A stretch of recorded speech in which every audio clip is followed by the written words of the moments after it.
Hi dear students, मैं बीरेंद्र सिंह राजपूत आप सभी का अपने यूट्यूब चैनल पर स्वागत करता हूं। आज हम लोग ट्रांसफॉर्मेशन सीखेंगे। देखिए, ट्रांसफॉर्मेशन ऑफ द सेंटेंस, वाक्यों का बदलना। First of all we should learn what is the transformation. Transformation का मीन्स, ट्रांसफॉर्मेशन का मतलब क्या होता है? To change the form of the sentence, यानी सेंटेंस की अवस्था में परिवर्तन कर देना। विदाउट चेंजिंग द मीनिंग, बिना अर्थ को बदले हुए, यानी किसी भी वाक्य के अर्थ को बिना बदले किसी दूसरी अवस्था में बदल देना वाक्य का ट्रांसफॉर्मेशन कहलाता है। जैसे अफर्मेटिव से नेगेटिव सेंटेंस बदलना। इसी को ध्यान में रखते हुए आज हम लोग पहला टॉपिक टू को पढ़ते हैं। किसको? टू को रिमूव टू भी कहते हैं, टू को हटाना। जब टू के बाद एडजेक्टिव आए, क्या है? एडजेक्टिव और एडजेक्टिव के बाद क्या आता है? इन्फिनेटिव आता है। तब के लिए नियम है क्या? टू आए, फिर एडजेक्टिव आए, फिर इन्फिनेटिव आए, तब के लिए रूल है। ये सिंपल वाक्य है, टू जो टू के साथ आया है। अब इसको हम कॉम्प्लेक्स सेंटेंस में किस प्रकार से बदलेंगे, या दूसरे शब्दों में ये कह दूं मैं कि टू को हटाना है। हमें क्या करना है? टू को हटाना है। तो क्या करना है हम लोगों को? तो हमें कुछ रूल्स हैं जिन्हें फॉलो करना होगा। जब भी आप याद रखें टू के बाद एडजेक्टिव आए और एडजेक्टिव के बाद इन्फिनेटिव आए, तो इसका बड़ा सीधा सा और सरल सा नियम है। टू के स्थान पर सो लगाते हैं। क्या लगाएंगे? टू के स्थान पर सो का प्रयोग कर देंगे। एडजेक्टिव के बाद दैट लगाते हैं। इसके बाद ही, सी, इट, दे, आई तथा वी में से कोई एक पहले क्लाउज के कर्ता के अनुसार सब्जेक्ट प्रयोग करते हैं। टू के स्थान पर प्रेजेंट टेंस के वाक्य में कैन नॉट तथा पास्ट टेंस के वाक्य में कुड नॉट का प्रयोग करते हैं। देखिए, ये चारों जो रूल्स लिखे हुए उनको कैसे फॉलो करेंगे। देखिए, ही इज, मैंने आपको बताया ही इज। टू को हटा के क्या लगाएंगे हम लोग? सो लगाएंगे। सो लगा दिया, सो वीक। अब एडजेक्टिव को लिखने के बाद क्या लगाते हैं? टू लगाते हैं। फिर क्या लगाएंगे? एडजेक्टिव के बाद टू लगाते हैं, सॉरी एडजेक्टिव के बाद क्या लगाते हैं? दैट लगाते हैं। तो दैट हो गया।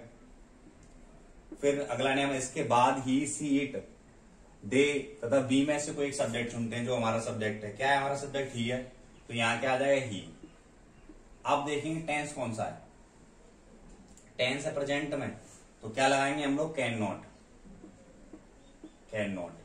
अब टू के बाद जो वर्ब आया उस वर्ब को लिख देंगे run. He can not run fast. जो बचा बचा वो सब आ जाएगा। क्लियर?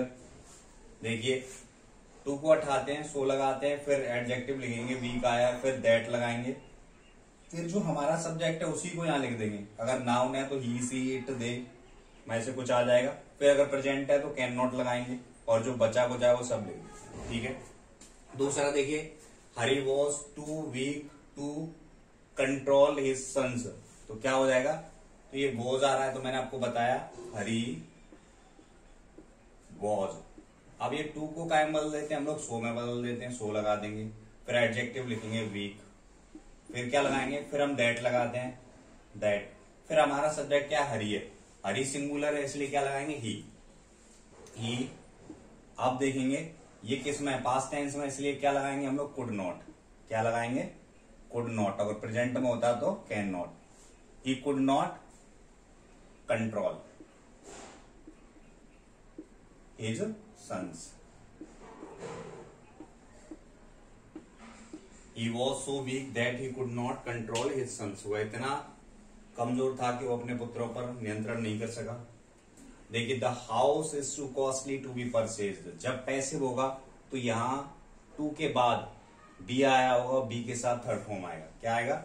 बी के साथ थर्ड फॉर्म आएगा। तो देखिए, द हाउस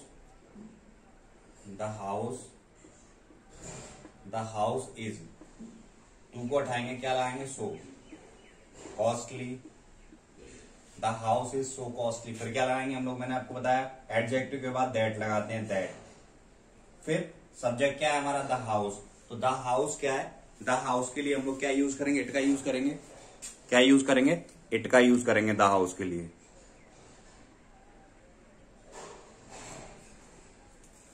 क्योंकि newspaper the house is so costly that it, क्या आ जाएगा? इट। अब ये देखेंगे हम टेंस किस में? प्रेजेंट में दे रखा है तो क्या आएगा? Can not. The house can not.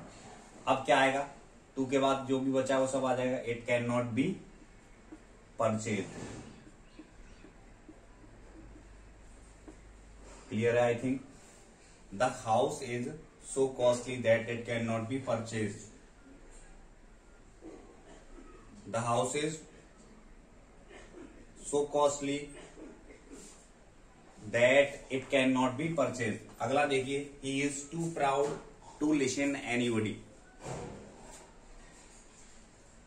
The house is sorry he is too proud to listen anybody. तो क्या हो जाएगा, ही इज। मैंने आपको बताया क्या, टू को कायम बदल देते हैं, सो प्राउड हो गया। फिर टू के बाद हम क्या लगाते हैं, दैट लगाते हैं।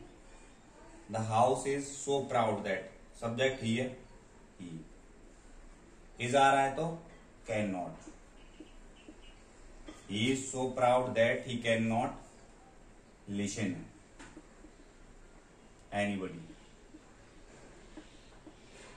या इसको हम ऐसे भी कर सकते हैं, देखिए, he is so proud that he. अब हम विल और डज नॉट का भी प्रयोग कर सकते हैं। क्या, अगर ये प्रेजेंट में तो डज नॉट लगा देंगे और फ्यूचर में बनाएंगे तो विल नॉट हो जाएगा। ये पास्ट में होगा तो डिड नॉट भी लगा सकते हैं। He is so proud that he does या विल, क्या लगाएंगे, not. He is so proud that he does not या he will not listen anybody. Clear है। यानी जहां जहां हम लोगों ने कैन नॉट लगाया है वहां पर हम लोग डज नॉट या विल नॉट भी लगा सकते हैं, और जहां कुड नॉट लगाया है वहां हम डिड नॉट भी और वुड नॉट भी लगा सकते हैं। किसी का कोई अर्थ नहीं बदलेगा, बिल्कुल सेम रहेगा। आगे और एग्जांपल्स देखते हैं अगले नियम को। देखिए कुछ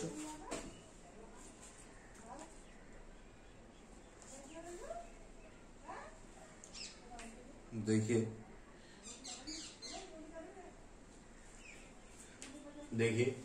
यदि टू के बाद इन्फिनेटिव नेगेटिव हो तो वाक्य ट्रांसफॉर्मेशन करते समय नॉट नहीं लगाते। क्या करेंगे, देखिए, he is too intelligent not to solve all the problems. तो यहाँ क्या है, नॉट आया है, तो हम पिछले वाक्य में हमने देखा था कैन नॉट लगाते हैं, तो वहां हम नॉट नहीं लगाएंगे। अब देखिए, ही इज, टू का क्या हो जाएगा, सो इंटेलिजेंट। फिर क्या लगाते हैं, दैट लगाते हैं, दैट। फिर सब्जेक्ट देखेंगे, सब्जेक्ट क्या, ही, तो ही का क्या हो जाएगा, ही। फिर क्या लगाएंगे, कैन नॉट लगाते थे, अब इसमें नॉट पहले से ही आया है तो हम यहां नॉट नहीं लगाएंगे। He so intelligent that he can, क्या करेंगे, he is so intelligent that he can solve all the problems। देखिए क्लियर है। जब नॉट आएगा तो कैन नॉट या कुड नॉट, कुड के बाद, कैन या कुड के बाद हम लोग नॉट का यूज नहीं करेंगे बस। अगला देखिए, यदि वाक्य कर्ता बेजानदार या इट आया हो, क्या आया हो, सब्जेक्ट हमारा क्या हो, इट हो, तो जो वाक्यांश आएगा इसके साथ फॉर मी आएगा तो उसको आई में बदल देंगे। फॉर हिम आएगा तो ही में बदल देंगे। फॉर अस आएगा तो बी में, और फॉर देम आएगा तो दे में बदल देते हैं। देखिए कैसे, the tree is too high, क्या है, ये लिविंग है लेकिन मानव नहीं है ना, तो क्या करेंगे हम इसको, द ट्री इज, क्या बताया मैंने आपको, टू को हटा के सो लगा देते हैं, the tree is so high. फिर क्या लगाएंगे, दैट लगाएंगे, दैट। जो फॉर मी आया इसको काय में कन्वर्ट कर देंगे, आई में, आई। अब ये देखिए, इज आर एम प्रेजेंट में आया तो कैन नॉट लगा देंगे, can not climb. The tree is so high that I can not climb. Clear है। इसमें ये वाक्यांश आएगा फॉर मी, फॉर हिम वगैरह। देखिए, तो it was too cold for him to go out, क्या इट होगा या कोई मानव नहीं होगा, यानी क्लियर है, मनुष्य नहीं आएगा तब के लिए। तो इट वॉज, तो का बदल देंगे सो कोल्ड, यानी बाहर इतनी ठंड थी। दैट, और हिम को कायम बदल देंगे, ही में बदल देंगे ही। पास्ट में आया तो कुड हो जाएगा, फिर क्या लगाएंगे, नॉट लगाएंगे। He could not go out, he could not go out. तो देखिए आगे, देखिए कुछ ऐसे वाक्य हैं जिनमें अभी क्या आ रहा था, सबके साथ एडजेक्टिव आ रहा था, लेकिन उनमें क्या होगा, एडजेक्टिव स्थान पर नाउन आएगा। क्या आएगा, नाउन। तो उन वाक्यों को किस प्रकार से बदलेंगे, तो देखिए his sorrow is too deep for tears. तो नियम क्या था हमारा, इसमें क्या है, इसको बदलने के लिए अपने विचारों के अकॉर्डिंग चलेंगे। जैसा हम अपने हिसाब से सेंस लगाएंगे उसी हिसाब से बनाएंगे। इसमें क्या आएगा देखने के लिए, फॉर हिम आएगा, इसमें इन्फिनेटिव का यूज नहीं होगा। तो देखिए his sorrow is so deep, क्या हो गया, his sorrow is so deep. फिर दैट लगाएंगे, दैट के बाद फॉर हिम आ रहा है, वही सेम पैटर्न अपनाएंगे जो अब तक हमने यूज किया है। क्या, his sorrow is so deep that, that he हो जाएगा, ही can not express in tears, यानी उसका दुख इतना गहरा है कि वह इसे, it can not, he can not express it, इसे आंसुओं में नहीं व्यक्त कर सकता। या फिर ऐसे भी कर सकते हैं, his sorrow is so deep that it can not be expressed in tears, expressed in tears, यानी उसका दुख इतना गहरा है कि इसे आंसुओं में व्यक्त नहीं किया जा सकता। इस प्रकार के वाक्यों को हम अब अपने अकॉर्डिंग टू सेंस बनाएंगे, अपने सेंस के अकॉर्डिंग। दूसरा देखिए, my heart was too full for words. तो इसका क्या करेंगे, my heart was so full, my heart was so full that, मेरा हृदय इतना भरा हुआ था, I could not speak, I could not speak, I could not speak out in words, I could not speak out in words। ऐसे भी कर सकते हैं,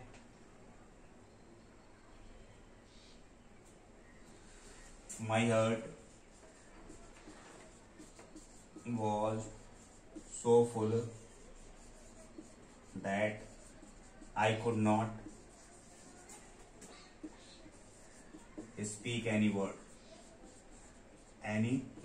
मेरा दिल इतना भरा हुआ था कि मैं एक शब्द भी नहीं कह सका।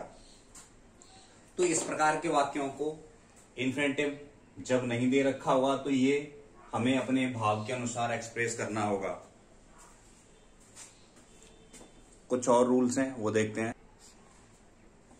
देखिए, यदि टू के पश्चात एडजेक्टिव का प्रयोग हो लेकिन इन्फिनेटिव का प्रयोग ना हो तो टू के स्थान पर एक्सट्रीमली या ओवर का प्रयोग करते हैं, अथवा टू को हटाकर वाक्य के अंत में phrase beyond the proper limit का प्रयोग भी कर सकते हैं। तो देखिए, he is too eager for praise, तो क्या करेंगे हम, ही इज, टू को हटाकर क्या करेंगे, एक्सट्रीमली या ओवर लगा सकते हैं। He is extremely eager for praise, ठीक है। या फिर he is over eager for praise, इसका ही प्रयोग कर सकते हैं। या फिर एक और लगा सकते हैं, क्या, ऐसे ही इज ईगर, क्या हुआ, he is eager for praise, क्या, beyond the proper limit.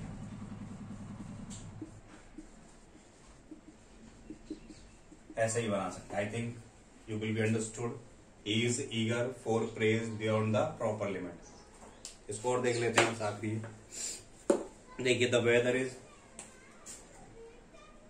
The weather, mark is not working, the weather is extremely hot. Clear, इसमें कुछ भी लगा सकते हैं हम लोग, ठीक है। I hope you will be understood. If you like our session you can like and subscribe my channel. इसकी एक्सरसाइज हम लोग शाम को देखेंगे। Thank you, have a good day.